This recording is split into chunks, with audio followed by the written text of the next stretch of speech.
Before we begin, I highly recommend setting up a folder just for this project, and then inside, go ahead and categorize all your folders just so you can stay organized.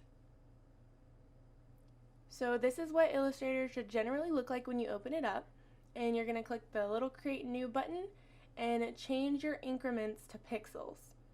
So this is really important because we're working in standard HD, so I'm going to be setting the canvas size to 1920 by 1080, and this way when we place our design file into After Effects, it'll already be where we want it to be because we placed it in Illustrator. So everything else is good to go, so make sure you name your file and then hit OK. Then we're going to drop in our sketch and we're going to scale it. So the little white box you see is going to be the size of our video, and I'm going to go ahead and crop my image just because I don't like little overhang, but the sketch won't be in the final render, so if you don't want to deal with that, you don't have to worry about it.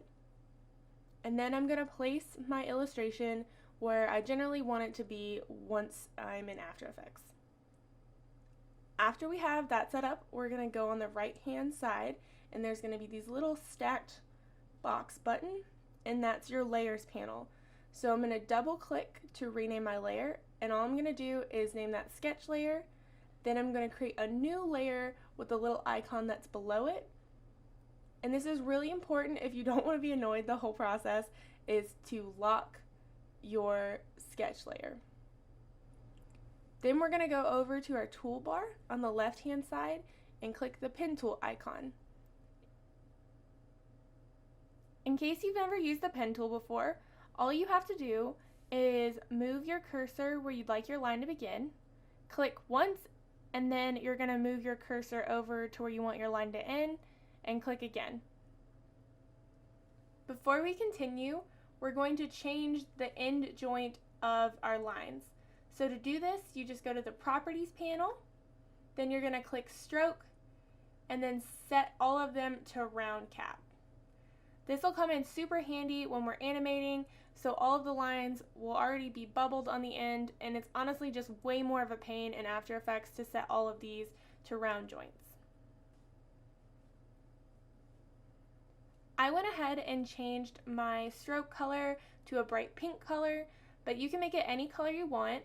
We can change this color in After Effects, so I just chose a color that I knew would stand out against my sketch.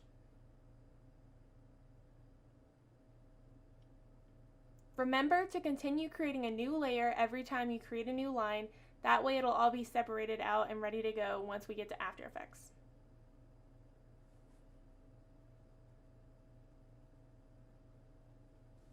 Be thinking of how you'd like your design to come to life while you're tracing it. While you're working on your lines, you can use the Direct Selection tool by pressing A to move any of your lines so that they line up nicely and come to a point. You don't want to click them together because it's actually going to join them and they'll be on the same layer, but if you get them kind of close, and then you can inch them up with the arrow keys.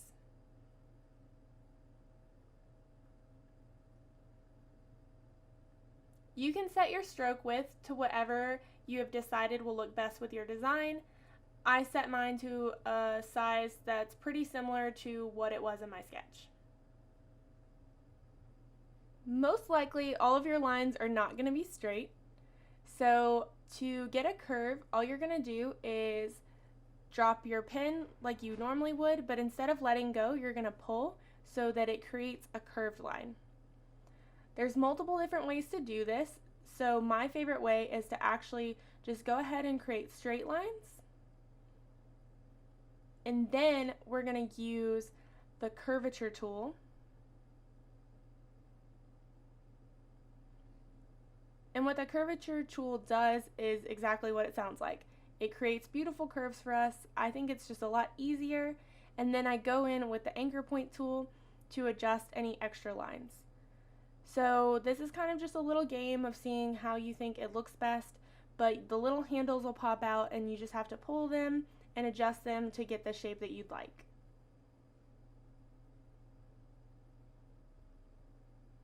Make sure to zoom out on your design every so often just to make sure you're happy with it and it's what you envisioned.